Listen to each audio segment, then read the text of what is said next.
ભુજ ખાતે કચ્છ જિલ્લા કોંગ્રેસ સમિતિ દ્વારા વિરોધ પ્રદર્શન કરવામાં આવ્યું। બાબા સાહેબ આંબેડકરના અપમાન બદલ ગૃહમંત્રી અમિત શાહ વિરુદ્ધ નારા લગાવીને વિરોધ પ્રદર્શન કરવામાં આવ્યું। સ્ટોરી રિપોર્ટ બાય કરણ વાઘેલા, ભુજ।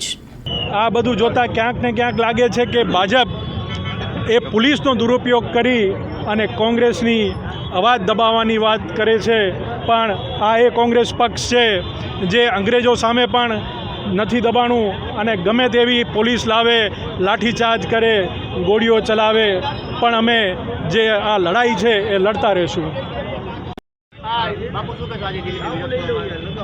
જે રીતે દેશના ગૃહમંત્રી અમિત શાહ દ્વારા ડૉક્ટર બાબા સાહેબ આંબેડકરનું ગૃહમાં જે રીતે અપમાનજનક રીતે જે વર્ણન કર્યું એ ખરેખર દુર્ભાગ્યપૂર્ણ છે।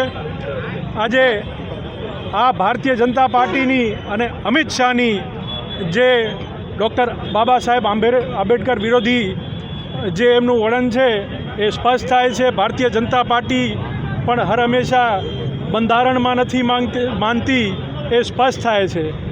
કોંગ્રેસ પક્ષ ક્યારે પણ આવું ડૉક્ટર બાબા સાહેબ આંબેડકરનું અપમાન નહીં સહન કરે।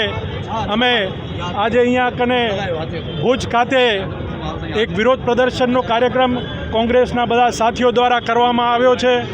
આવા ને આવા વિરોધ કચ્છના તમામ શહેરો, તાલુકાઓ અને ગામડાઓ સુધી, જ્યાં સુધી ગૃહમંત્રી રાજીનામું નહીં આપે ત્યાં સુધી ઉગ્રપણે તમામ આ કચ્છના દરેક વિસ્તારોમાં અમે આ કાર્યક્રમ કરશું અને અમારી માંગ છે કે તાત્કાલિક ધોરણે ગૃહમંત્રીએ માફી માંગવી પડશે અને રાજીનામું આપે ત્યાં સુધી અમે આ વિરોધ કાર્યક્રમ ચાલુ રાખશું।